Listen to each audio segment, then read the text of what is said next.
আচ্ছা, আমার স্ক্রিনটা দেখা যাচ্ছে? Yes, Yes, ma'am. Good afternoon, ma'am. Okay.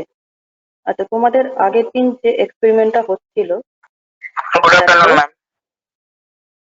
that was this one, to find the viscosity of a given liquid. Given liquidটা হচ্ছে glycerine by Stokes ল। তো Stokes লটা কি সেটাও তোমরা মোটামুটি আগের দিন একটা আইডিয়া পেয়েছো। ভিসকোসিটি কি জিনিস সেই জিনিসটাও তোমরা জানতে পেরেছো। এবার কিভাবে আমরা মানে এর করেসপন্ডিং যে থিওরি সেটাও তোমরা আগের দিন মোটামুটি দেখেছো যে একটা লিকুইড একটা কোন একটা মেটেরিয়াল সেটার ভিসকোসিটি বলতে কি বোঝায়, সেটা কিভাবে কোনো আমরা মেজার করতে পারি, তার করেসপন্ডিং ফর্মুলা কি, এটসেট্রা এটসেট্রা তোমরা মোটামুটি আগের দিন একটা আইডিয়া পেয়েছো। তো আগের দিন যারা ক্লাসে ছিলে না তাদের জন্য, প্লাস যারা ক্লাসে ছিলে তাদের জন্য আমি হালকা করে একটা রিক্যাপ করে নিচ্ছি ফার্স্টে, then I will go to the procedure. Okay Okay, ma'am. Okay so the aim of the experiment, that is to find the viscosity, is to verify Stokes law and hence to determine the coefficient of viscosity of a highly viscous liquid. Glycerine একটা highly viscous liquid, সেই জন্য আমরা এই এক্সপেরিমেন্টে glycerine use করি। Now what is viscosity? কে বলতে পারবে? Anyone? Ma'am, stickiness of a liquid. না, ঠিক স্টিকিনেস নয়। আর কেউ?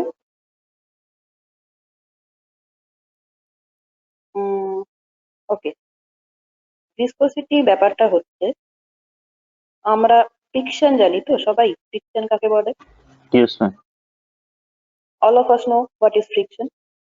Yes, ma'am. ফ্রিকশন হচ্ছে যখন একটা সলিড আর একটা সলিডে, যখন একটা সলিড একটা সলিডের উপর মুভ করছে তখন যে বাধাটা পায় তার মুভমেন্টে, দ্যাট ইজ ফ্রিকশন।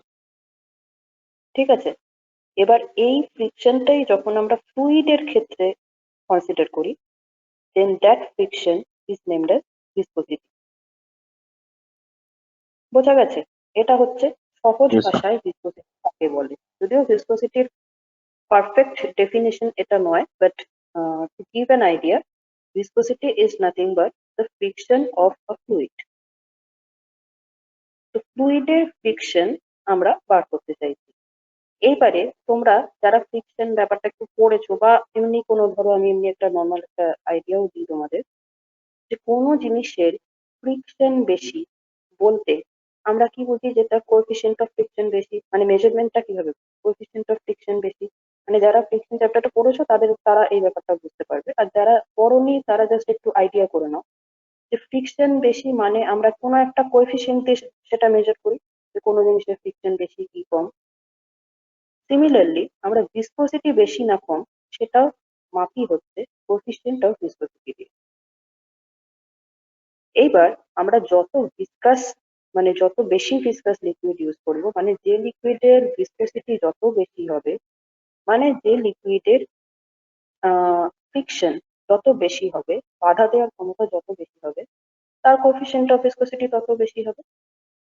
ওকে, তো আমরা এই এক্সপেরিমেন্টের জন্য যেহেতু কোএফিসিয়েন্ট অফ ভিসকোসিটি বার করছি, তো আমরা কি করলাম, একটা হাইলি ভিসকাস লিকুইড ফার্স্টে কনসিডার করলাম। কেন না, আমরা তাহলে ব্যাপারটা মানে ভিসকোসিটি ব্যাপারটা কিরকম ভাবে, কোএফিসিয়েন্ট অফ ভিসকোসিটি জিনিসটা কিভাবে বার করবো, এই ব্যাপারটা আমরা যত ভিসকাস জিনিস নিয়ে এক্সপেরিমেন্টটা করব, তত আমরা মানে কি বলবো, একটু এক্সপার্ট হওয়ার সম্ভাবনা থাকবে। মানে দেখবে যখন ধরো তোমরা যারা ধরো গাড়ি চালাও, তখন কি প্রথমেই একটা খুব সুইফট গাড়ি নিয়ে যদি তুমি গাড়ি চালাও, তখন কি হবে, গড়গড় করে গাড়ি চলে গেল, ব্যাস কোথাও ধাক্কা ফাক্কা মেরে দেবে। কিন্তু যত দেখবে মানে ফ্রিকশন ওয়ালা যত গাড়ি নিয়ে তোমরা হ্যান্ডেল করবে, তত কি হবে না, ব্যাপারটা বুঝতে সুবিধা হবে, তত তোমাদের ব্যাপারটাকে কন্ট্রোল করতে সুবিধা হবে। So to control this one, to control the viscosity of any liquid, we are considering a highly viscous one. তোমাদের মনে প্রশ্ন আসতে পারে যে কেন হঠাৎ হাই ভিসকাস লিকুইড নিলাম? Because of this reason. যার ভিসকসিটি যত বেশি থাকে তাকে তত বেশি ভালো করে কন্ট্রোল করা যায়। ওকে, তো এইবারে আমরা একটু থিওরিটা যেটা আগের দিন স্যার পড়িয়েছেন আমি একটু ওপর একটু বলে দিচ্ছি আরেকবার তোমাদেরকে। আমরা কি করেছি, আমরা প্রথমে স্টোকস লর করেসপন্ডিং যে থিওরিটা সেটা একটু বলার চেষ্টা করি। একটা স্ফেরিক্যাল বল আমরা নেব, স্ফেরিক্যাল বলের রেডিয়াসটা ধরে নেব স্মল আর। সেই স্মল আর রেডিয়াস ওয়ালা স্ফেরিক্যাল বলটাকে আমরা ওই হাইলি ভিসকাস লিকুইড যার নাকি কোএফিসিয়েন্ট অফ ভিসকসিটি হচ্ছে ইটা তার মধ্যে ছেড়ে দেব। জাস্ট বলটাকে নিয়ে আমি ভিসকাস লিকুইডটার উপরে জাস্ট হালকা করে ছেড়ে দেব। আমি কিন্তু কোনো ফোর্স অ্যাপ্লাই করছি না, জাস্ট ওটাকে ফ্রি ফল করতে দিই। তোমাদের কালকেই ফ্রি ফলের একটা কনসেপ্ট বলেছি। ফ্রি ফল মানে হচ্ছে জাস্ট আমি ধরে ছেড়ে দেবো জিনিসটাকে এবং জিনিসটা জাস্ট আন্ডার গ্র্যাভিটি করতে থাকবো। ওকে, তো আমরা একটা আর রেডিয়াসের বল নিয়েছি, সেইটাকে আমরা একটা ভিসকাস লিকুইডের মধ্যে ফ্রি ফল করতে দিয়েছি।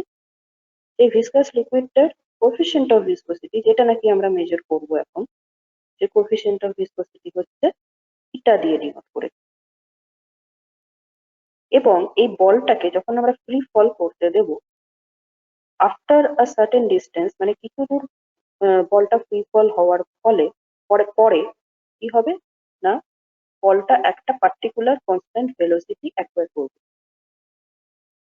সেই ভেলোসিটিটার নাম আমরা বলি হচ্ছে, সেটাকে আমরা একটা পার্টিকুলার নামে ডাকি সেই ভেলোসিটিটা।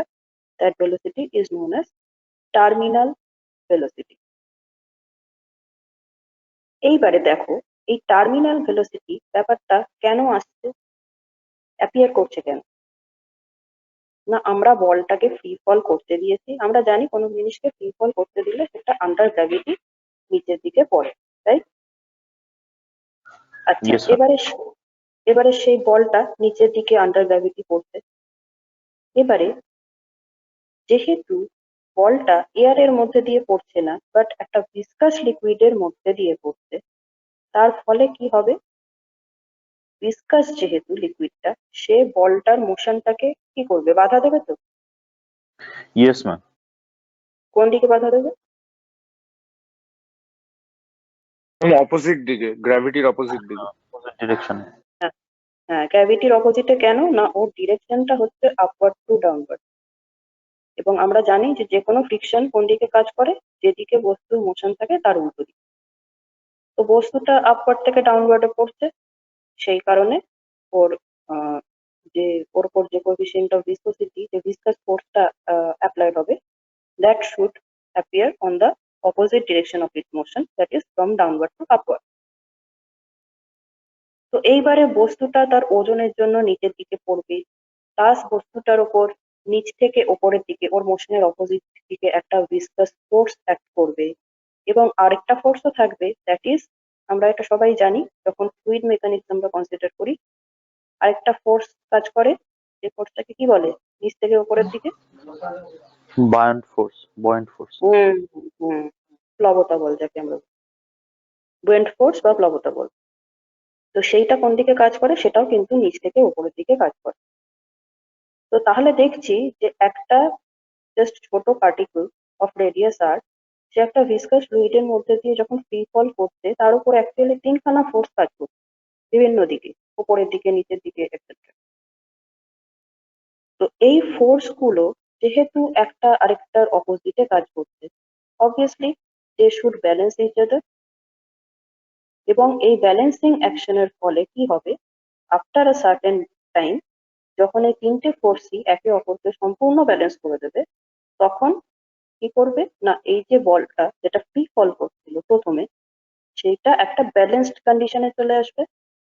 এবং ব্যালেন্সড কন্ডিশনে চলে আসা মানে সে একটা কনস্ট্যান্ট ভেলোসিটি নিয়ে পড়তে থাকবে। Okay, here comes the idea constant velocity. মানে কনস্ট্যান্ট ভেলোসিটির আইডিয়াটা কোত্থেকে এলো, হঠাৎ কেন কনস্ট্যান্ট ভেলোসিটি নিয়ে পড়বে, তার কারণটা হচ্ছে এইটা। এই কনস্ট্যান্ট ভেলোসিটিটার নাম হচ্ছে টার্মিনাল ভেলোসিটি। ওকে, তো আমাদেরকে যেটা ফাইন্ড আউট করতে হবে এই এক্সপেরিমেন্টে, সেটা কি, the coefficient of viscosity of the president, that is ইটাটাকে আমাদেরকে ফাইন্ড আউট করতে হবে। ঠিক আছে, ওকে। এবারে দেখো স্টোকস ল, এই থিওরিটা আমি যেটা দিলাম, যেটা এখন বললাম, that is the expression of Stokes law, that is the statement of Stokes law. Stokes লর বক্তব্য হচ্ছে যে কোনো বস্তুকে যখন আমরা ওই একটা ভিসকাস লিকুইডের মধ্যে ফ্রি ফল করতে দিচ্ছি, বস্তুটার রেডিয়াস যদি r হয় and the coefficient of viscosity of that liquid becomes theta, তাহলে আফটার আ সার্টেন টাইম যদি বস্তুটা v টার্মিনাল ভেলোসিটি অ্যাকোয়ার করে, তাহলে বস্তুটার উপর অ্যাকচুয়ালি যে ভিসকাস ফোর্স, মানে অপোজিট দিকে যে ঘর্ষণ বলটা অ্যাপিয়ার করছে, তার এক্সপ্রেশনটা হবে Fd is equals to 6 by eta rv. Okay, so Stokes law is nothing but the expression of the Fd, that is the viscous drag force. Viscous drag force এর এক্সপ্রেশনটা কি হবে সেটাই actually the statement of Stokes law. Okay, বোঝা গেছে? তো তোমাদের যদি Yes, ma'am. জিজ্ঞেস করা হয় স্টোকস ল মানে স্টোকস লর স্টেটমেন্টটা বলো, তাহলে কিন্তু you have to give this theory part, যেটা মানে এই এক্সপেরিমেন্টের থিওরি পার্টও যা, স্টোকস লর এক্সপ্রেশনটাও কিন্তু এই যে থিওরি পার্টের প্রথমেই যে শুরুতে আমি মানে এখন স্ক্রিনে যেটুকু দেখা যাচ্ছে, that is the statement of Stokes law, statement as well as expression. ঠিক আছে, ওকে। তোমরা আবার এই স্টোকস লর এক্সপ্রেশনটা বা স্টেটমেন্টটা ভালো করে পড়বে হচ্ছে ফ্লুইড মেকানিক্স আমি যখন পড়াবো, তখন আবার থিওরি যখন পড়াবো তখন ওটার মধ্যে আরো ভালো করে ডিটেলে স্টোকস লর সম্বন্ধে আরো অনেক কিছু পড়তে হবে। ওকে, তো তাহলে আমরা কি বললাম যে বস্তুটা একটা ফ্রি ফল করছে, তার উপরে তাহলে কি কি ফোর্স কাজ করবে, একটা হচ্ছে ভিসকাস ড্রাগ, একটা হচ্ছে ওর ওজন, যেটার ফলে সে ওপর থেকে নিচে পড়ছে, that is the due to gravitational force, আর আরেকটা বলেছিলাম বাউয়েন্ট ফোর্স। ঠিক আছে, আচ্ছা। তো এইখানে আমরা সেই জন্য বলছি যে simultaneously the spherical ball will experience an upthrust আর বাউয়েন্ট ফোর্স, সেটাকে আমরা ডিনোট করেছি দেখো এফ পি দিয়ে। এফ ডি হচ্ছে ভিসকাস ড্র্যাগ, এফ বি হচ্ছে বাউয়েন্ট ফোর্স, আর গ্র্যাভিটেশনাল ফোর্স বা বস্তুটার যে ওজনটা সেটা আমরা ডিনোট করেছি ক্যাপিটাল ডাব্লিউ দিয়ে। তো আফটার সার্টেন টাইম যখন বস্তুটা টার্মিনাল ভেলোসিটি অ্যাকোয়ার করবে, তখন এই তিনটে ফোর্স কিন্তু নিজেদের মধ্যে ব্যালেন্সড কন্ডিশনে চলে আসবে। দেখো অ্যানিমেশনটা দেখো, এই বস্তুটা রয়েছে, একে ফ্রি ফল করতে দেওয়া হয়েছে, তার ফলে গ্র্যাভিটেশনাল ফোর্স আপওয়ার্ড থেকে ডাউনওয়ার্ড ডিরেকশনে কাজ করবে। গ্র্যাভিটেশনাল ফোর্স মানে কি, বস্তুটার ওজনটাই হচ্ছে গ্র্যাভিটেশনাল ফোর্স। Yes, ma'am. আচ্ছা, আপওয়ার্ড ডিরেকশনে কি কাজ করছে, আপথ্রাস্ট বা বাউয়েন্ট ফোর্স, যেটা নাকি, আচ্ছা বাউয়েন্ট ফোর্স ব্যাপারটা কি, যারা মানে আইডিয়া করতে পারছো না তাদেরকে বলি, প্লবতা বল যেটা হচ্ছে ওই যে বলে না যে ধরো আমরা এক বালতি জলের মধ্যে হাত ডোবালাম, তো মনে হয় যে হাতের উপর দিকে একটা ফোর্স কাজ করছে, that force is called buoyant force. Okay, তো তাহলে আমরা দেখছি যে গ্র্যাভিটেশনাল ফোর্স গেল, তার অপোজিট দিকে বাউয়েন্ট ফোর্স কাজ করছে।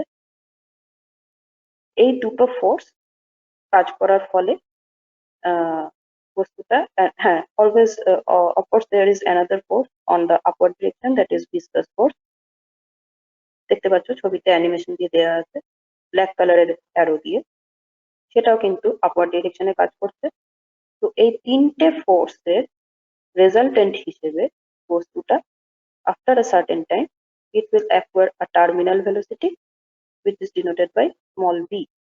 এই v ভেলোসিটিটা একটা কনস্ট্যান্ট টার্মিনাল ভেলোসিটি, সেটা অ্যাকোয়ার করার পরে বস্তুটা আস্তে আস্তে নিচে নামতে শুরু করবে উইথ দিস টার্মিনাল ভেলোসিটি। ওকে, এইবারে আমরা এই একটু ম্যাথমেটিক্যাল এক্সপ্রেশনটার দিকে যাই। তাহলে আমরা ধরে নিয়েছি যে স্ফেরিক্যাল বলটা আমরা ইউজ করছি তার ডেন্সিটি হচ্ছে রো। তো বস্তুর ঘনত্ব যদি রো হয় তাহলে আমরা এই ফর্মুলাটা জানি তো, ঘনত্ব ইকুয়াল টু ভর বাই আয়তন, জানি সবাই। তাহলে ভর that Yes, is sir. Mass is equal to, তাহলে কত হবে? ঘনত্ব ইকুয়াল টু যদি ভর বাই আয়তন হয় তাহলে ভর ইকুয়াল টু কত হবে?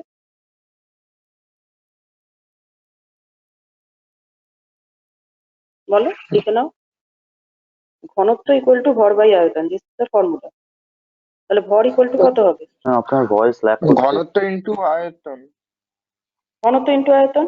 ওকে, ম্যাম বাট ম্যাম সেই একটা কারণে কথা বলবো ম্যাম, বলো। একটু ম্যাম এটার ইংলিশ টার্মটা বলবেন, আমি বুঝতে পারলাম না, মানে আয়তন হ্যাঁ, মানে। ইংলিশ বাংলা দুটোই বলে দেবো আমি। ভলিউম। ঘনত্ব ইকুয়াল টু ভর বাই আয়তন, ঘনত্ব মানে হচ্ছে density, is equals to mass by volume. Okay, তো আচ্ছা ডেন্সিটি আচ্ছা, ইজ ইকুয়ালস টু যদি মাস বাই ভলিউম হয় তাহলে মাস ইজ ইকুয়ালস টু কত হবে? Density into density into volume. Volume. Okay, আচ্ছা, এবারে আমরা জানি বস্তুর ওজন ইজ ইকুয়ালস টু কত হয়? মাস ইন্টু গ্র্যাভিটেশনাল অ্যাক্সেলারেশন, তাই তো? Yes ma'am. Yes ma'am. এই জন্য দেখো আমরা লিখেছি weight of the spherical ball is equals to m into g. এবারে আবার আমরা যে ফর্মুলাটা বললাম এক্ষুনি, সেই ফর্মুলা অনুসারে মাস ইজ ইকুয়ালস টু হচ্ছে কি হবে? Density into volume. তো মাসের জায়গায় ইয়েস আমরা ম্যাম। বসিয়ে দেবো ডেন্সিটি ইন্টু ভলিউম। তো ডেন্সিটি অফ দ্য স্ফেরিক্যাল বল আমরা ধরেছি rho, and we will multiply it by the volume of the spherical ball. Sphere এর ভলিউম কত হয় আমরা ক্লাস 3 করে পড়েছি, জানি কত হয়, 4/3 pi r cube. So that we have written W is equals to 4/3 pi r cube into rho into g. আচ্ছা, এই জিনিসটা আগে তিনি স্যার ভালো করে এক্সপ্লেন করে দিয়েছেন, আশা করি এখনো অবধি কারোর ডাউট নেই। ডাউট থাকলে আমাকে এখন বলতে পারো, আমি আবার বলে দিলাম আজকে। আশা করি তোমাদের ডাউট নেই আর। ওয়েটটা কি করে এরকম চেহারা হলো, কারোর ডাউট আছে? No ma'am. No, Okay. ma'am. এবার আমরা ধরে নিচ্ছি যে লিকুইডটার মধ্যে দিয়ে বলটা ফল করছে, সেই লিকুইডের ডেন্সিটিটা হচ্ছে সিগমা। ঠিক আছে, এবার এই লিকুইডটা বলটার ওপরে কি অ্যাপ্লাই করবে? একটা আপথ্রাস্ট অ্যাপ্লাই করবে বা বাউন্ড ফোর্স অ্যাপ্লাই করবে। ঠিক আছে, এইবার আমরা এরপরে যখন ফ্লুইড মেকানিক্স ইন ডিটেল পড়বো থিওরিটিক্যালি, আমি পড়াবো, তখন তোমরা দেখবে bound force is equals two হয় হচ্ছে wait of the displaced liquid. যতটা লিকুইডকে অপসারিত করা হয়েছে তার ওজন, তার ওজনের সমান বল বস্তুটার উপরে প্রযুক্ত হয় অ্যাজ বাউন্ড ফোর্স। ওকে, যারা এটা জানো ভালো কথা, যারা এটা জানো না জাস্ট মুখস্থ করে রাখো যে যতটা ডিসপ্লেসড হয়েছে লিকুইড তার ওজনের সমান যে ফোর্সটা, that is the bound force on the spherical ball. তো এবারে আমরা দেখে নিই যে সেই বাউন্ড ফোর্সটা তাহলে কতটা হবে। কি বলা হয়েছে? Wait of the displaced liquid. তো ওই স্ফিয়ারটা কতটা লিকুইডকে ডিসপ্লেস করবে? তার আয়তনের সমান লিকুইডকে ডিসপ্লেস করবে, তাই তো? Yes ma'am. একটা জিনিসকে, Yes. একটা ধরো বালির মধ্যে আমি একটা কিছু, একটা ধরো একটা চৌকো কিছু একটা ঢুকিয়ে দিলাম, তো তাহলে কতটা বালি অপসারিত হবে? যে জিনিসটা ঢুকিয়েছি তার আয়তনের সমান, ইয়েস তাই ম্যাম। তো? Yes. Yes ma'am. এই জিনিসটা হচ্ছে যে যখন আমরা স্পিয়ারটাকে ফেলেছি ওই গ্লিসারিনের মধ্যে, তখন স্পিয়ারটা তার আয়তনের সমান ওজন, মানে যে আয়তনের সমান যে লিকুইড সেইটাকে অপসারিত করে সে সেই জায়গায় ঢুকবে। ওকে, তো তাহলে wait of the displaced liquid কি হবে? Volume of that spear into, আমরা দেখো এখানে রো লিখেছি। রো কেন লিখেছি? না, আমরা কিন্তু এইখানে ডিসপ্লেসড লিকুইডটার ওজন বার করছি। আগেরটাতে আমরা কিন্তু বার করেছিলাম কিসের ওজন? স্ফেরিক্যাল বলটার ওজন। এখানে আমরা ডিসপ্লেসড লিকুইডটার ওজন বার করছি। তো আগেরটাতে যখন স্ফেরিক্যাল বলের ওজন বার করেছিলাম তখন আমরা মাস বার করার সময় ভলিউম ইনটু ডেনসিটি যেটা করেছিলাম সেই ডেনসিটিটা কার ডেনসিটি ইউজ করেছিলাম, স্ফেরিক্যাল বলের ডেনসিটি ইউজ করেছিলাম as we were finding out the weight of the spherical ball. এইখানে আমরা বার করছি weight of the displaced liquid. That's why এইখানে আমরা কি করব, আমরা density of the liquid দিয়ে মাল্টিপ্লাই করব the volume. বোঝা গেল? এখানেও কিন্তু আমরা মাস Yes, ইনটু Yes, জি,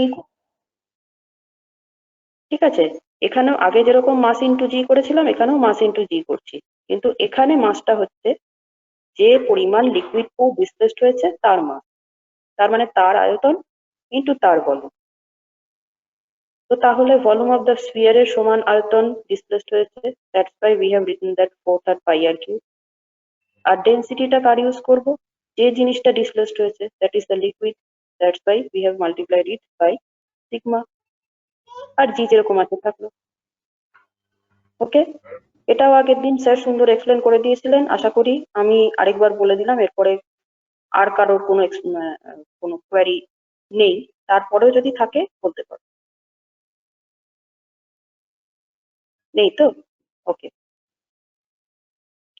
তাহলে দেখো এইখানে আমরা তাহলে এই দুটো ফোর্স যদি শুধু কনসিডার করি তাহলে কি পাচ্ছি আমরা?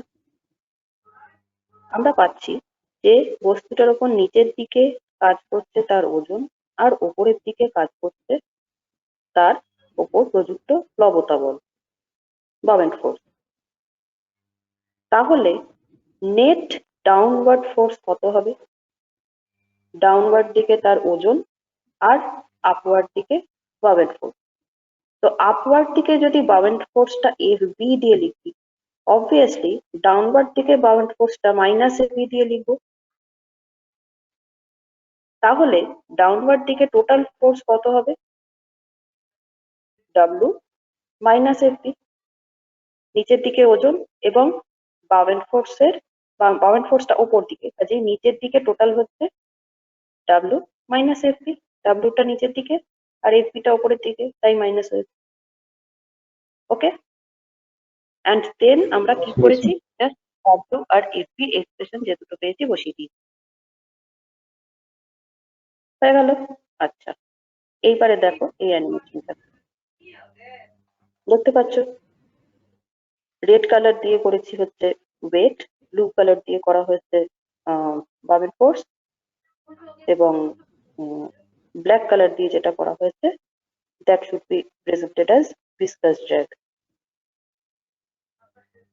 এইবারে আমরা তাহলে এটা বলতে পারি, যখন টার্মিনাল ভেলোসিটি অ্যাচিভ করে যাবে বস্তুটা, তখন কি হবে, এই তিনটে ফোর্স একজন আরেকজনকে মানে পরস্পরকে ব্যালেন্স করবে। তার ফলে total downward force would be is equals to total Hello, upward ma'am. Force. Ma'am শুনতে পাচ্ছি টোটাল না। শোনা যাচ্ছে না? না ম্যাম শোনা যাচ্ছে তো। তাহলে তোমারই ওখানে নেটওয়ার্কের প্রবলেম আছে, একটু দেখো। আচ্ছা, তাহলে total downward force should be is equals to total upward force. তো আমরা আগের অ্যানিমেশনটাতেই দেখলাম ডাউনওয়ার্ডে রয়েছে একখানা ফোর্স দ্যাট ইজ ওয়েট, আপওয়ার্ডে রয়েছে দুখানা ফোর্স, একটা বাবেন্ট ফোর্স আর একটা ভিসকাস ড্র্যাগ। তো এই দুটো যদি ব্যালেন্স করে দেয় পরস্পরকে, তাহলে কি দাঁড়াবে, total downward force is equals to total upward force. That's why we have written W is equals to F B plus F T. তাহলে আমরা এখানে এটাকে জাস্ট সিম্পলিফাই করলাম। দেখো এফ বিটাকে আমরা লেফট হ্যান্ড সাইডে নিয়ে গেলাম, and we have got W minus FB is equals to FD. এবং দেখো W minus FB কি হবে সেইটা আমরা এর আগেই ক্যালকুলেট করেছি, এর আগের স্লাইডে আমরা সেই এক্সপ্রেশনটা বসিয়ে দিলাম। and in the place of FD আমরা কি পুট করব, স্টোকস ল ভিসকাস ড্র্যাগের যে এক্সপ্রেশনটা দিয়েছিল সেইটা। ওকে, and we have got this type of expression. বোঝা গেল? জাস্ট আগের স্লাইডটা এবং প্রিভিয়াসলি Yes. স্লাইডটা জাস্ট আমরা বসিয়ে দিলাম। and after calculating we have got eta is equals to this expression. এবং আমাকে বার করতে হবে তাহলে কি ইটাটা, the coefficient of viscosity.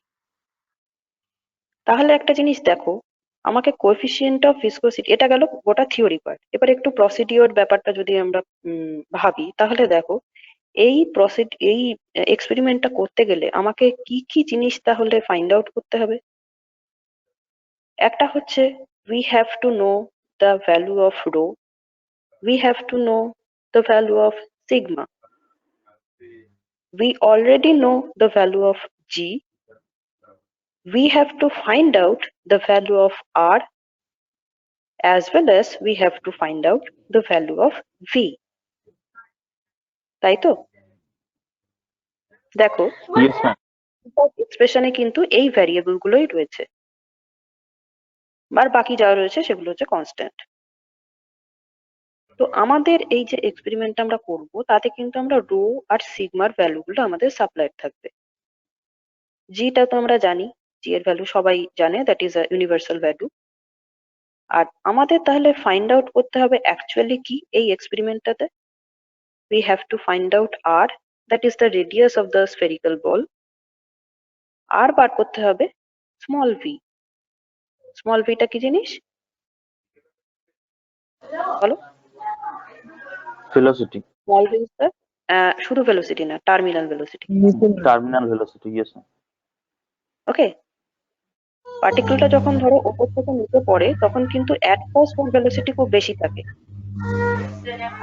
Or velocity viscous drag এবং প্লবতা এইসবের জন্য কিন্তু ভিসকাস ড্র্যাগ এবং বাবেন্ট ফোর্স এইসব আপওয়ার্ড ফোর্সের জন্য ওর ভেলোসিটি আস্তে আস্তে কমতে কমতে একটা সময় it has got the constant velocity which is known as the terminal velocity. তো আলটিমেটলি তাহলে দাঁড়িয়ে গেল আমাদের এক্সপেরিমেন্টটাতে ফাইন্ড আউট করতে হবে হচ্ছে এই radius of the sphere and the terminal velocity part. এইবার যখন আমরা অ্যাকচুয়াল এক্সপেরিমেন্ট করছি না, তখন কিন্তু সামান্য কিছু লিমিটেশনস আসে। কারণ এই যে ভিসকাস ড্র্যাগের যে এক্সপ্রেশনটা দেওয়া হয়েছিল, সেই এক্সপ্রেশনটাতে সেই মানে কনসিডার করে নেওয়া হয়েছিল যে যে ফ্লুইডটার মধ্যে দিয়ে বস্তুটা ফল করছে, দ্যাট ইজ দ্য স্পিয়ার ফল করছে, সেই যে মানে লিকুইডটা, সেই লিকুইডটা একটা কন্টিনিউয়াস লিকুইড, মানে বাউন্ডলেস লিকুইড। ঠিক আছে, কিন্তু আমরা যখন প্র্যাকটিক্যালি এক্সপেরিমেন্ট করব তখন সেরকম বাউন্ডলেস লিকুইড নিয়ে তো এক্সপেরিমেন্ট করা সম্ভব নয়। তো আমরা যে এক্সপেরিমেন্টটা করব সেটা কিন্তু বাউন্ডেড লিকুইড। তো কাজেই যখন আমরা বাউন্ডেড লিকুইড নিয়ে কাজ করছি, বাউন্ডেড লিকুইড মানে সেটা একটা কন্টেনারের মধ্যে আবদ্ধ liquid, that is confined in a container. ঠিক আছে, তো তাহলে যখন আমরা এই বাউন্ডেড লিকুইড নিয়ে আলোচনা করব, তখন কিন্তু আমাদের কিছু মানে প্র্যাকটিক্যাল এক্সপেরিমেন্টে কিছু মডিফিকেশন দরকার হবে। ঠিক আছে, তো সেই মডিফিকেশন গুলো কি কি হতে পারে?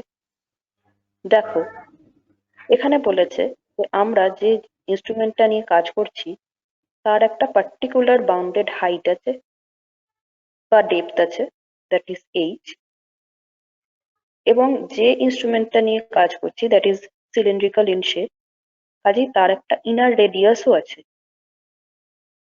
তো দেখো আমি একটা আনবাউন্ডেড ফ্লুইড আর একটা বাউন্ডেড ফ্লুইডের মধ্যে যদি আমি ডিফারেন্স করি, তাহলে আমি যে জিনিসটা নিয়ে কাজ করছি, আমি যে কন্টেনারটা নিয়ে কাজ করছি, সেই কন্টেনারটার জন্য তো জিনিসটা বাউন্ডেড ফ্লুইড হয়ে যাচ্ছে। তাহলে অবভিয়াসলি কন্টেনারের শেপের জন্য এই বাউন্ডারি ব্যাপারটা আসবে। এবং কন্টেনারের শেপটা কিরকম শেপ? না cylindrical shape. And we all know that cylinder has to boundaries, একটা হচ্ছে ওর হাইটটা আর একটা হচ্ছে ওর রেডিয়াসটা।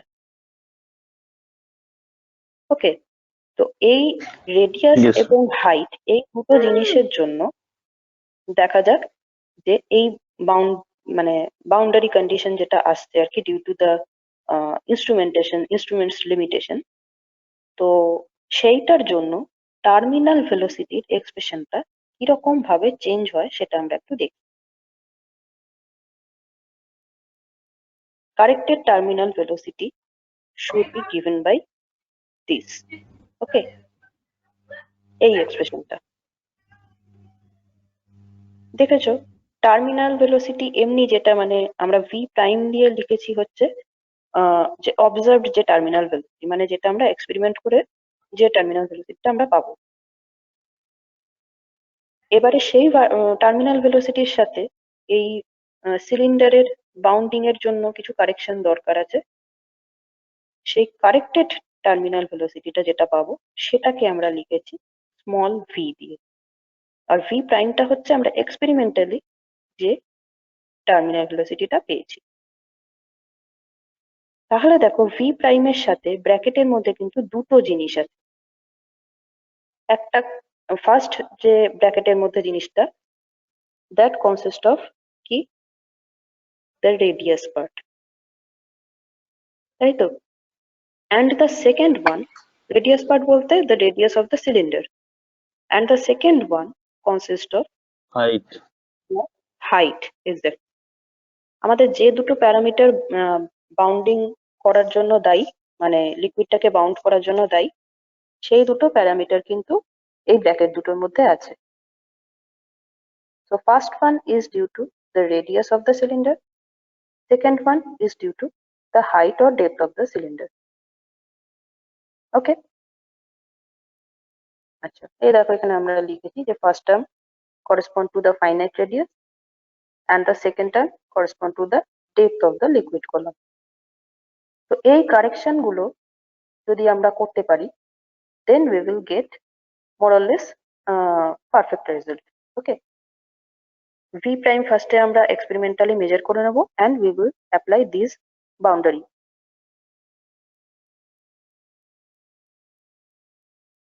এই এক্সপেরিমেন্টটা করার জন্য তাহলে আমাদের আলটিমেটলি কি কি অ্যাপারেটাস লাগছে আমরা দেখে নেব।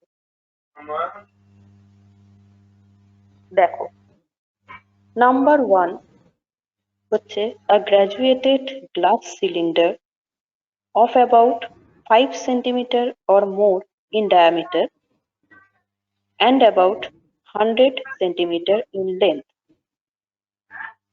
যারা আগের দিন ল্যাবে ফিজিক্যালি এসেছিলে তারা স্টোকস লর অ্যাপারেটাসটা তারা দেখেছো, তারা একটু মনে করে দেখো কিরকম ছিল ব্যাপারটা। একটা সিলিন্ডার ছিল, একটা গ্লাস সিলিন্ডার ছিল লম্বা মতো। সেই গ্লাস সিলিন্ডারটার হাইট হচ্ছে 100 সেন্টিমিটার বা 1 মিটার, ঠিক আছে? আর সেটার রেডিয়াসটা কিন্তু, রেডিয়াস বলো বা ডায়ামিটার বলো, বেশ একটু বড়। কারণ আমরা জানি যে রেডিয়াস যত বড় হবে, আমরা আগের যে এক্সপ্রেশনটা ছিল that is the corrected velocity part, ওইখানে দেখো রেডিয়াস পার্টটা কিন্তু নিচে ছিল, দ্যাট ইজ ডিনোমিনেটরে ছিল, Yes, sir. ঠিক আছে? কাজেই রেডিয়াস পার্টটা যত বড় হবে তত কারেকশনটা কি হবে, স্মল হয়ে যাবে। সিমিলারলি দ্য হাইট, যত হাইট বড় হবে তত কিন্তু কারেকশন মানে কারেক্টেড পার্টটা স্মল হয়ে যাবে, ঠিক আছে? তার মানে আমরা যত বড় রেডিয়াস বা যত বড় হাইটের ইনস্ট্রুমেন্ট নিতে পারবো তত আমার ভেলোসিটি কারেকশনটা কিন্তু যে অরিজিনাল আমি টার্মিনাল ভেলোসিটি পেয়েছি তার কাছাকাছি এসে যাবে। এই কারণ একটা মাইক্রোফোন আনমিউট করা আছে, একটু মিউট করো।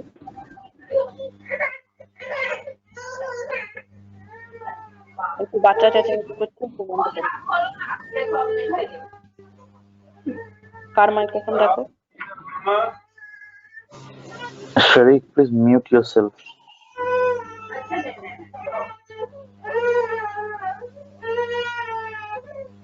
ও বাবা, একটু মাইক্রোফোনটা মিউট কর। কার বাড়িতে বাচ্চা কাঁদছে, একটু মাইক্রোফোনটা মিউট কর।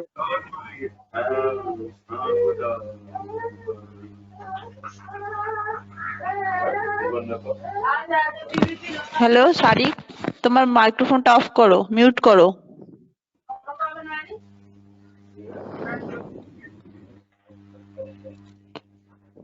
শারিক, তোমার মাইক্রোফোনটা অফ Organizer করো। স্যারকে বলুন অফ করে দিতে। এই স্টুডেন্টসরা কেউ একজন সারিককে একটু ফোন করে বলো তো, কারণ এখান থেকে ও তো কলারে ঢুকেছে, আমি এখান থেকে ওকে মিউট করতে পারছি না। স্যার অ্যাকচুয়ালি ও আমাদের মানে ও অ্যাকচুয়ালি গ্রুপ 1 এ নেই, ও হয়তো গ্রুপ 2 তে আছে, আমি এই জন্য কন্ট্যাক্ট করতে আচ্ছা। পারছি না, তো বলে দিতাম। আচ্ছা, গ্রুপ 2 তে যদি কেউ থাকো, সে একটুখানি ওকে বলো ও যেন মাইকটা মিউট করে রাখে, কারণ এখান থেকে ওকে আমি মিউট করতে পারছি না, কারণ ও কলিং মোডে ঢুকেছে, ওখানে অডিও পিন কানেক্ট করে করতে হবে। কেউ কেউ গ্রুপ 1 এর স্টুডেন্ট আছো? গ্রুপ 1 গ্রুপে? স্যার আমি করে দিচ্ছি ওকে। হ্যাঁ হ্যাঁ, একটু বলো স্যার আমি যে গ্রুপ যেন ওখান 2 তে থেকে- আছি। আচ্ছা, মানে কেউ একজন ওকে কমিউনিকেট করে বলো তোমার এটা অফ রাখতে, মাইক্রোফোনটা ওর এন্ড থেকে। ওকে স্যার আমি ম্যাডাম বলে আপনি, দিচ্ছি। হ্যাঁ হ্যাঁ হ্যাঁ, আচ্ছা হ্যাঁ ম্যাডাম আপনি কন্টিনিউ করুন। ওকে, আচ্ছা। তো তাহলে আমরা যেটা দেখেছিলাম আগের দিন ক্লাসে, যারা দেখোনি তাদের অসুবিধা নেই, যখন ফিজিক্যালি আসবে তোমরা দেখতে পাবে প্রত্যেকেই যে the cylinder was about the length of 100 centimetre. ঠিক আছে, তোমরা যদি গ্রাজুয়েশন গুলো ভালো করে আগের দিন দেখে থাকো তাহলে দেখবে 0 to 100 ওখানে গ্রাজুয়েশন ছিল। ঠিক আছে, তো তাহলে এই যে আহ, আহ, হ্যাঁ, যেটা বলছিলাম যে তোমরা ভেলোসিটির কারেকশন পার্টটাতে দেখেছিলে নিশ্চয়ই যে রেডিয়াসটা ডিনোমিনেটরে ছিল এবং হাইটটাও ডিনোমিনেটরে ছিল। তো কাজেই রেডিয়াসটা যত বেশি হবে বা হাইটটাও যত বেশি হবে তত কিন্তু কারেকশন পার্টটা ছোট হয়ে যাবে। তো তার মানে আমরা অ্যাকচুয়ালি যে ভেলোসিটিটা পাচ্ছি সেই ভেলোসিটিটাই কিন্তু মানে তার কারেক্টেড যে ভেলোসিটিটা সেটার প্রায় কাছাকাছি হয়ে যাবে, এবং সেটাই আমাদের ওয়ান্টেড হবে অবভিয়াসলি। তো সেই কারণে কিন্তু ম্যাম মনে রাখবে যে, হ্যাঁ বলো। ম্যাম আমরা তো মানে ইকুয়েশনটাই দেখলাম, তার মধ্যে যে ফার্স্ট টার্মটা ছিল ওখানে হচ্ছে রেডিয়াস ছিল, কিন্তু ম্যাম এখানে হচ্ছে ডায়ামিটার আছে। ম্যাম কোনটা তাহলে? রেডিয়াস ডায়ামিটার দুটো তো আলাদা জিনিস। রেডিয়াস আর ডায়ামিটার তো একই জিনিস, মানে একই জিনিস নয়, কিন্তু রেডিয়াস আর ডায়ামিটারের রিলেশন কি ম্যাম ডায়ামিটার, বলো? 1 diameter is equal to 2 radius. 1 diameter is equals two 2 radius. তো রেডিয়াস দিয়ে ডিভাইড করাও যা ডায়ামিটার দিয়ে ডিভাইড করা, মানে তার দুগুণ দিয়ে ডিভাইড করা, আর তো কিছুই না। বোঝা গেল? ম্যাম না না, মানে বলছি এখানে মানে 5 সেমি যদি ডায়ামিটার হয় তাহলে তো মানে রেডিয়াসটা তো 10 সেমি হওয়ার কথা। হ্যাঁ, রেডিয়াস 2.5 মানে আমরা সেন্টিমিটার হবে। রেডিয়াসে কি 10 লিখবো? বুঝলাম না, কি লিখবে? মানে ম্যাম ওই যে ফার্স্ট টার্মে যেটা ছিল না, ওই 2.4 পাই না কি একটা হ্যাঁ, রেডিয়াসের ডিভাইডেড জায়গায় বাই। হ্যাঁ রেডিয়াসের জায়গায় 5/2 করে লিখবে, বা 2.5 সেন্টিমিটার লিখবে। বোঝা গেল? ওকে। মানে তুমি যখন এক্সপেরিমেন্ট করছো তখন যে তোমার আর এইচ এর যে কারেকশনটা আছে সেটা তোমাদের এইখানে সাপ্লাইড হচ্ছে 5/2 এবং 100। এটাই ওকে তোমার কোশ্চেন ছিল তো? হ্যাঁ ম্যাম, মানে আমি ওই বলতে চাইছিলাম ওইটাই আর কি, যে যে মানে আপনি বললেন যে রেডিয়াস ডায়ামিটার, তো মানে আমি ভেবেছি তো ডায়ামিটারটা তো পুরোটাই আর রেডিয়াসটা তো ডায়ামিটারের হাফটা, ওইটাই আমি বলছি।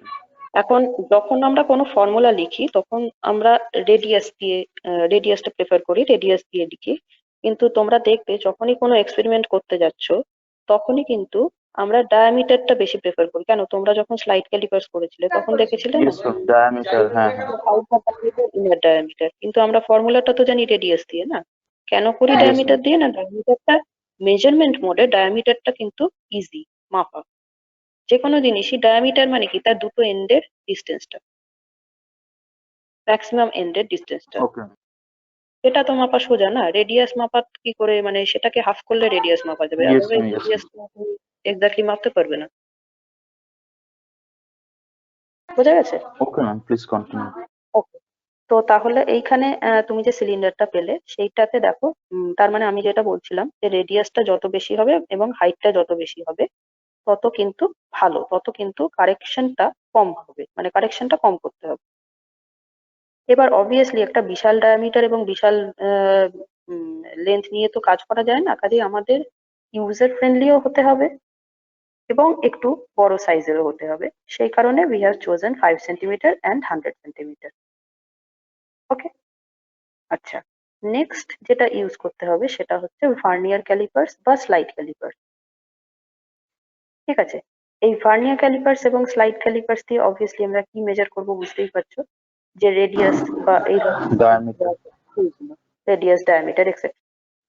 আরেকটা ইউজ করবো হচ্ছে screw gauge for precise measurement. Next we will use spherical metal বলস, যে বলগুলোকে নাকি ভিসকাস লিকুইডের মধ্যে ড্রপ করা হবে। আচ্ছা, নেক্সট ইউজ করবো হচ্ছে স্টপ ওয়াচ।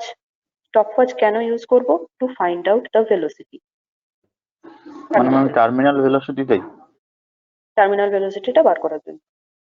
ভেলোসিটি ওকে মানে কি? ভেলোসিটি মানে আমরা জানি কি, displacement by time, yes ma'am, তাই তো? Yes ma'am. তো এখানে তো কোনো ভেলোসিটি মিটার রাখা নেই যে আমরা ভেলোসিটিটাকে ফাইন্ড আউট করতে পারবো। আমরা স্টপওয়াচের সাহায্যে দেখবো যে কতটা ডিস্টেন্স কতটা টাইমের মধ্যে যাচ্ছে, and we will find out the velocity. আর ইউজ করব হচ্ছে থ্রেড।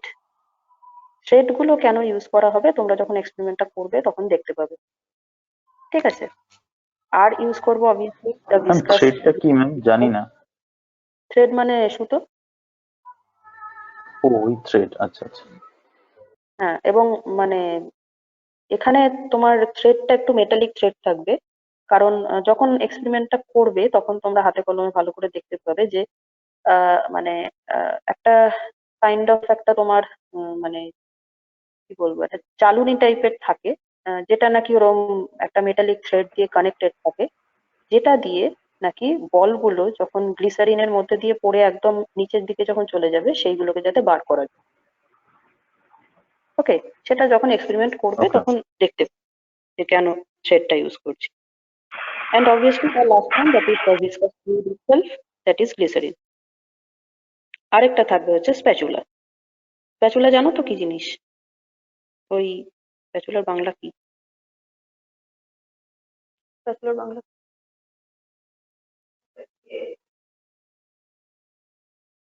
ম্যাম জানি ম্যাম, স্প্যাচুলা ওকে, মানে কেমিস্ট্রি ওই তোমার, হ্যাঁ ছোট্ট চিমটে টাইপের বাংলাটা বলতে পারেন। চিমটে, চিমটে, রাইট রাইট রাইট, চিমটে। ঠিক আছে, ওকে। এরপরে একটু প্রসিডিওরটাতে এসো, কিভাবে আমরা কাজটা করব। আচ্ছা, কি বলছে? at first the inner diameter of the cylinder is measured at various places. ওই যে ইনার ডায়ামিটার যেটা বললাম, আর পার্টটা আসবে, ডায়ামিটারটা মাপতে হবে, রেডিয়াসটা তো মাপতে পারবো না। কাজেই আমরা ভেরিয়াস প্লেসেস, মানে যে ওই যে সিলিন্ডারটা রয়েছে, যে সিলিন্ডারটা একদম লম্বা, যে সিলিন্ড্রিক্যাল যে শেপটা, সেটার একদম নিচে, মাঝখানে, ওপরে, বিভিন্ন জায়গায়, যেরকম আমরা ফ্লাইট ক্যালিপার্সে বলেছিলাম যে একটা সিলিন্ডার, সেটা ছোট সিলিন্ডার ছিল অবশ্য, ভার্নিয়ার ক্যালিপার্স যখন করেছিলাম, যে একটা ছোট সিলিন্ডারের বিভিন্ন জায়গায় যখন আমরা রেডিয়াস নিয়েছিলাম, ও একদম উপরে, একদম শেষে, মাঝখানে, বিভিন্ন জায়গায় যেরকম রেডিয়াস নিয়েছিলাম, সেই রকম এই বড় সিলিন্ডারটার ক্ষেত্রে আমরা তাই করব, to find out it's diameter. তাহলে বোঝা গেল স্লাইড ক্যালিপার্স এর কাজ কি। আমরা ইয়েস ম্যাম। ডায়ামিটারটা বার করলাম অফ দ্য সিলিন্ডার। আচ্ছা, এইবার স্ফেরিক্যাল বলগুলো ওই গ্লিসারিনের মধ্যে ফেলতে হবে। কাজে স্ফেরিক্যাল বলগুলো রেডিয়াসটা আমাদেরকে জানতে হবে। স্ফেরিক্যাল বলগুলো কি, খুব ছোট্ট জিনিস, কাজে সেটা স্লাইড ক্যালিপার্স দিয়ে আমরা মাপবো না, আমাদের আরো প্রিসাইজ মেজারমেন্ট দরকার। So that we screw will গেজে ইউজ মেজার করবো। Screw gauge. ভেরি গুড, হলো। আচ্ছা, এইবারে আমরা কি করব? সিলিন্ডারটাকে মেপে টেপে নিয়ে এবার এটাকে সোজা দাঁড় করিয়ে দেবো, ক্ল্যাম্পের সাহায্যে আটকে টাটকে দেবো, যাতে ওটা একদম শক্ত হয়ে দাঁড়িয়ে থাকে, নড়াচড়া করতে না পারে। তারপর তার ভেতরে সিলিন্ডারটার মধ্যে আস্তে আস্তে আমরা গ্লিসারিন ঢালবো। গ্লিসারিন ঢালার পরে আমরা কি করব? আমরা ওই যে 0 থেকে 100 অব্দি যে ডিভিশনটা যেটা আছে তোমার সিলিন্ডারটার গায়ে, সেই ডিভিশনের বিভিন্ন জায়গায়, তিনটে জায়গায় তিনটে সুতো বেঁধে দেবো। ঠিক আছে, এ, বি এবং সি, এই তিনটে জায়গায় তিনটে সুতো বেঁধে দেবো। কিরকম হবে জিনিসটা? এইরকম, গ্লিসারিন ঢাললাম, এ, বি, সি, তিনটে জায়গায় তিনটে সুতো বেঁধে দিলাম। এরপরে কি করলাম? The balls are wet thoroughly in the glycerin and then dropped one by one with the help of spatula. ওই যে বললাম স্প্যাচুলা আমাদের দরকার হবে, তোমাদের কি বলে, চিমটে, যেটা বাংলায় বললে। ছোট্ট জিনিস তো, হাতে করে ধরে ফেলতে গেলে চাপে ফেটে যেতে পারে, যেটা তুমি ঠিকই বলছিলে কেমিস্ট্রি ল্যাবে ইউজ হয়। কেমিস্ট্রি ল্যাবে ইউজ হয় ওই কারণেই যে খুব কশাসলি জিনিসটাকে হ্যান্ডেল করতে হয়। সেই কারণে একটা একটা করে আমরা ওই মেটাল বলগুলো নেব, দিয়ে ছাড়তে থাকবো গ্লিসারিনের মধ্যে। ম্যাম এই দেখো বলটা পড়ছে, দেখেছো? ম্যাম ইয়েস ম্যাম বলো। বলছি বলটা ছাড়ার আগে গ্লিসারিনে কেন ওয়েট করিয়ে নেবো ওটাকে? হ্যাঁ, ও আচ্ছা, গ্লিসারিনের মধ্যে কেন ওয়েট করিয়ে নেবো, খুব ভালো প্রশ্ন। তার কারণ হচ্ছে, ধরো বলটাকে এমনি যদি আমি ছেড়ে দিতাম, তাহলে তার সেই বলটার চারপাশে একটা এয়ারের লেয়ার থাকার সম্ভাবনা থাকতো, তাই ইয়েস তো? ম্যাম। কিন্তু আমি যদি তাকে অলরেডি গ্লিসারিনে সোক করে তারপরে গ্লিসারিনে ছাড়ি, তাহলে কি হবে? তার চারদিকটা আর কোনো এয়ার বাবল থাকার সম্ভাবনা নেই, এবং বলের চারপাশে যদি এয়ার বাবল থেকে যেত, তখন তো আবার এয়ার বাবলের জন্য কিছু কারেকশন চলে আসতো। Yes ma'am. বোঝা গেছে? Very good question. আমার ইয়েস ম্যাম। দেওয়া উচিত ছিল। যে এইখানে গ্লিসারিনে সোপটা করা হয় এই কারণে, ইনিশিয়ালি গ্লিসারিনে সোপ করে নিয়ে তারপরে গ্লিসারিনের মধ্যে ছাড়া হয়। এবার ছবিটা দেখলে ওপর থেকে বলটা আস্তে আস্তে নিচে পড়ে এই একদম নিচ অব্দি গেল। যাবার সময় ও কোন কোন জায়গা ক্রস করলো? এ, বি, সি, এই তিনটে জায়গা ক্রস করলো। এবার আমরা কি করব? আমরা স্টপ ওয়াচটা নেব, দিয়ে যখন ও এ পয়েন্টটাকে ক্রস করবে সেই সময় স্টপ ওয়াচটাকে অন করব। যখন সি পয়েন্টটাকে ক্রস করবে তখন স্টপ ওয়াচটাকে অফ করব। বোঝা গেল কি বললাম? বলটাকে ছেড়ে ম্যাম দিলে ডায়াগ্রামটা দেখিয়ে একটু বলুন। হ্যাঁ হ্যাঁ, বলছি ম্যাম, যেটা বলছেন না আপনি একটু ডায়াগ্রামটা দেখিয়ে বলুন, তাহলে ভালো বুঝতে পারবো আরো। ওকে, দাঁড়াও।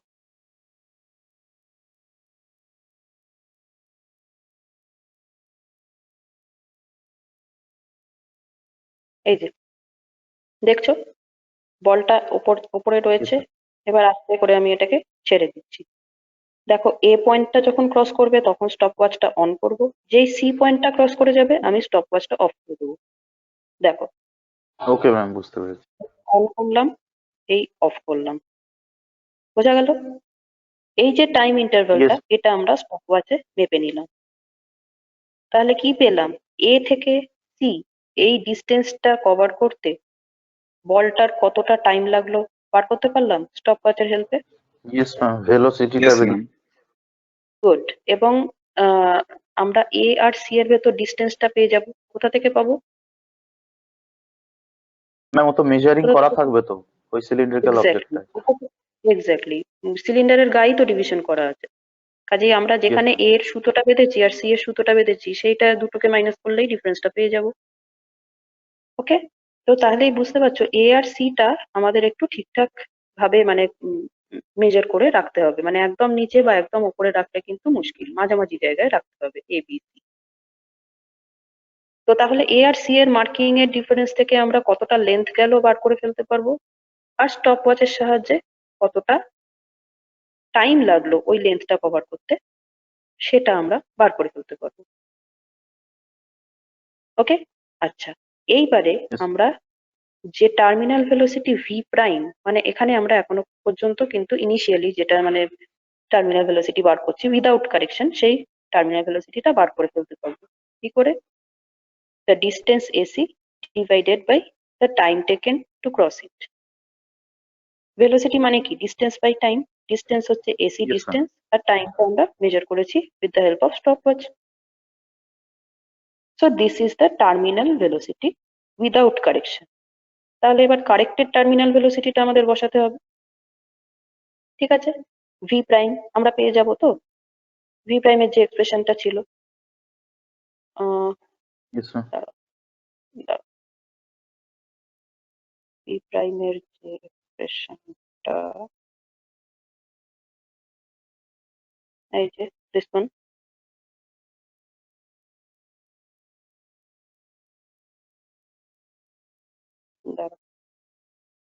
এই যে কারেক্টেড টার্মিনাল ভেলোসিটি।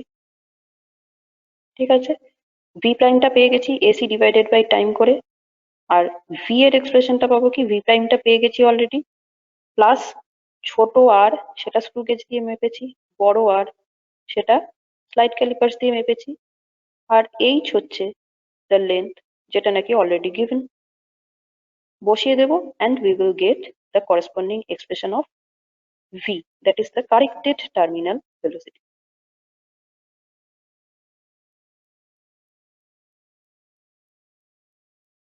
দাঁড়াও,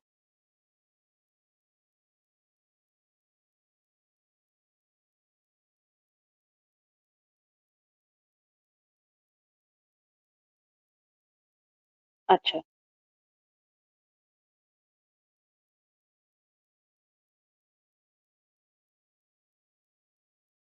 এক সেকেন্ড। হুম, এই যে the corrected terminal velocity is obtained from the values of v prime, r, capital R and h. আচ্ছা, এরপর আমরা কি করব? ম্যাম স্ক্রিনটা রোটেট করুন। হুম, দেখা যাচ্ছে না মানে ঠিক ঠিকঠাক আছে, ইয়েস এবার ঠিক আছে, এবার ঠিক আছে। হুম, আচ্ছা, এরপর আমরা কি করব? দেখো, the value of r square by v is measured for each ball. মানে ওই একটা বল ফেলে দিলাম, তারপরে আবার এরকম আমি বলেছিলাম না বেশ কয়েকটা মেটাল বল নেব। বেশ কয়েকটা মেটাল বল নেওয়ার কারণ হচ্ছে এটা, প্রত্যেকটা বলের ক্ষেত্রে আমরা আর স্কোয়ার বাই ভি ক্যালকুলেট করবো। আরটা মেপে নেবো স্ক্রু গেজ দিয়ে, ভিটা ক্যালকুলেট করবো যেভাবে বললাম AC divided by stop watch দিয়ে। এইভাবে আমরা বার করবো। এইবার এবার তোমরা ওই ইনস্ট্রুমেন্টের ইয়েতেই দেখতে পাবে যে যেটা আমি বলছিলাম যে একটা তার জালিওয়ালা জিনিস থাকবে, মানে এই যে জিনিসগুলো নিচে পড়ে গেল এগুলোকে তো তুলতে হয়। ওই তারজালিটার সাহায্যে কিন্তু এই বলগুলো যখন নিচে কালেক্টেড হয়ে যাবে সবকটা, তখন সেগুলোকে আস্তে আস্তে তুলে আনতে হবে। সেটা তোমরা ইনস্ট্রুমেন্টটা যখন হ্যান্ডেল করবে তখন দেখতে পাবে। আচ্ছা, তো এই কারণে এই ম্যাম যে প্রত্যেকটা বল, বলো। একটা কোয়েশ্চেন ছিল, কোয়েশ্চেনটা হচ্ছে যে আপনি বললেন যে কয়েকটা মেটালিক যে স্ফেরিক্যাল যে বলগুলো আছে সেগুলো ফেলতে হবে, তো প্রত্যেকটা বল যখন আমি ফেলবো তো আমার তো ওই ভেলোসিটি মানে যেটা এসি ডিস্টেন্স আর যে টাইমটা ওটা তো আমায় প্রত্যেকটার ক্ষেত্রেই মেজার করতে হবে, তো প্রত্যেকটার ক্ষেত্রে একদম সেম হবে তো ম্যাম তার কোনো কথা নেই, তাহলে কি আমার সবগুলোকে যতগুলো ফেলবো তার কি মিন ভ্যালুটা আমাকে বের করতে হবে? একদম সেটাই তো আমাদের এম, আমাদের কাজই তো সেইটা। আমি ওই যে এরার পড়াবার সময় বলেছিলাম না, আমরা কোনো এক্সপেরিমেন্ট যখন করি কখনো একটা রিডিং নিই না। ইয়েস ম্যাম, মিনিমাম তিনটে। হ্যাঁ, তো তোমরা প্রত্যেকবার একবার করে বল পড়বে আর তারজালি দিয়ে তুলবে, আবার সেই বলটাকে ফেলবে, এটা না করে তোমাদের কাছে যে নাম্বার অফ বলস থাকবে সেইগুলো একটা একটা করে ফেলে তুমি r square by v calculate করে নেবে। Okay ma'am. ওকে, তারপরে অবভিয়াসলি তোমার terminal r square by v যেটা আসবে সেটা আর গুলো মোটামুটি মানে একটা বড় বল একটা ছোট বল এরকম নয় কিন্তু।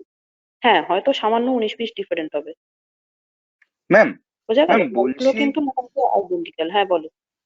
ম্যাম বলছি একটা বল যে ফেলে দিলাম ওটা যে নিচে পড়ে আছে, ঠিক আছে, ওটা ওটার জন্য কোনো এফেক্ট করবে না? মানে না, একটা ওটার জন্য প্রথমে ছিল। এফেক্ট করার, হ্যাঁ ওটার জন্য এফেক্ট করবে না এই কারণে তুমি তো এসি পোর্শনটা মাপছো না। আচ্ছা, হ্যাঁ হ্যাঁ হ্যাঁ, হ্যাঁ ম্যাম, হ্যাঁ।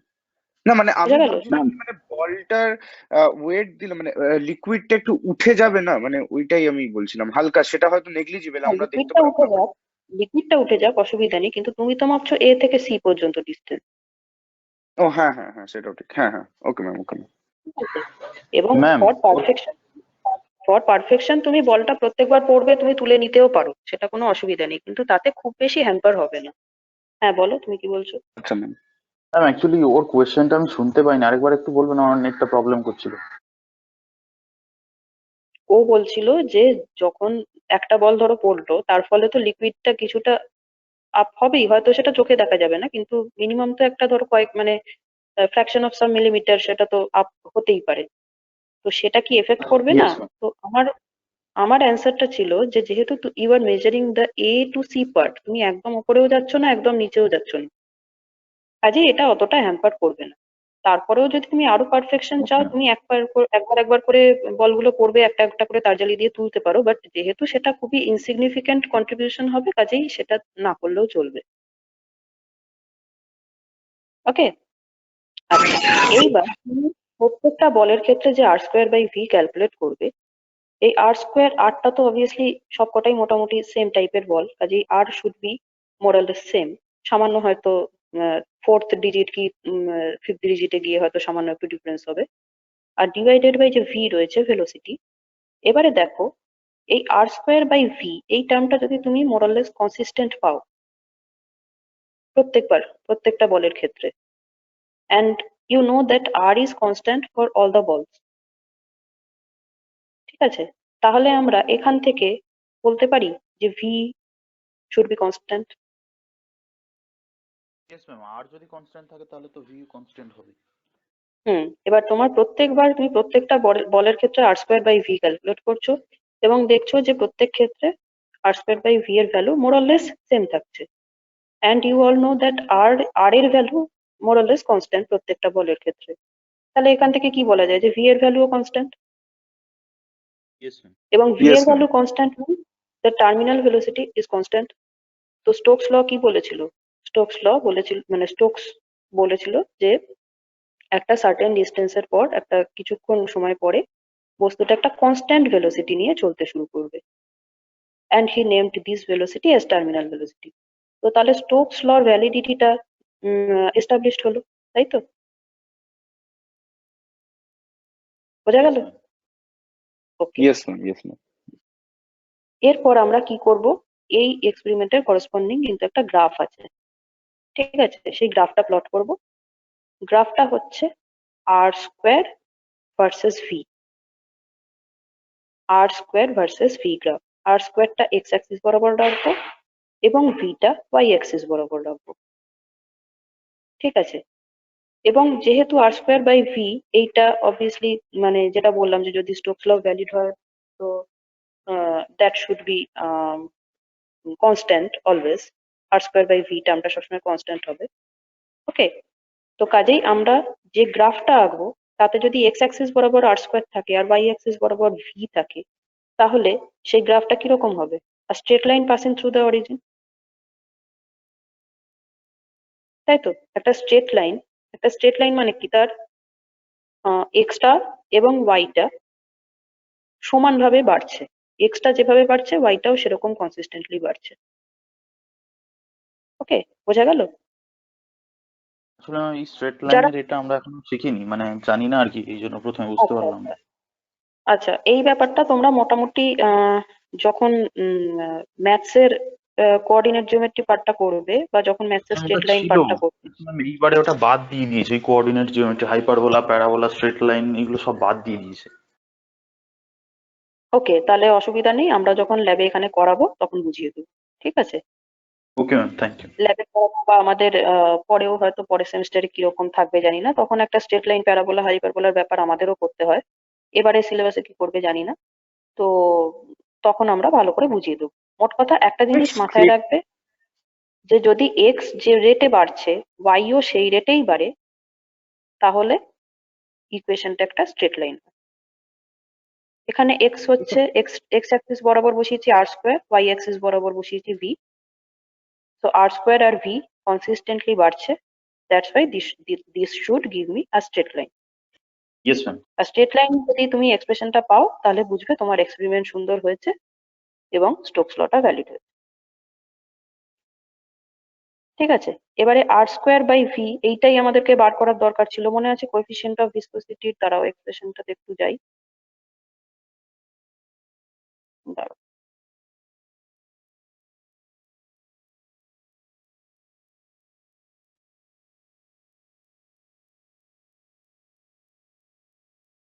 এটা না, এটা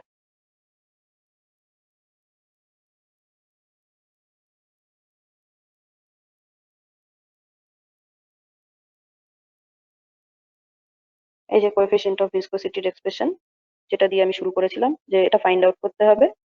এখানে রো জানি, সিগমা জানি, জি জানি, আর আর স্কোয়ার ভিটা প্রত্যেক ক্ষেত্রে যদি আমি ক্যালকুলেট করে ফেলতে পারি গ্রাফ থেকে, গ্রাফের মানে গ্রাফ প্লট করবো প্লাস সেখান থেকে একটা পয়েন্ট নিয়ে আমরা আর স্কোয়ার বাই ভি ক্যালকুলেট করবো, সেটা পুট করবো, and we will get the coefficient of viscosity। Yes বোঝা ম্যাম। গেল? Yes ma'am. ওকে, তো এত অব্দি সবার ক্লিয়ার হয়েছে? Yes ma'am. আর কারোর কোনো কোয়েরি নেই?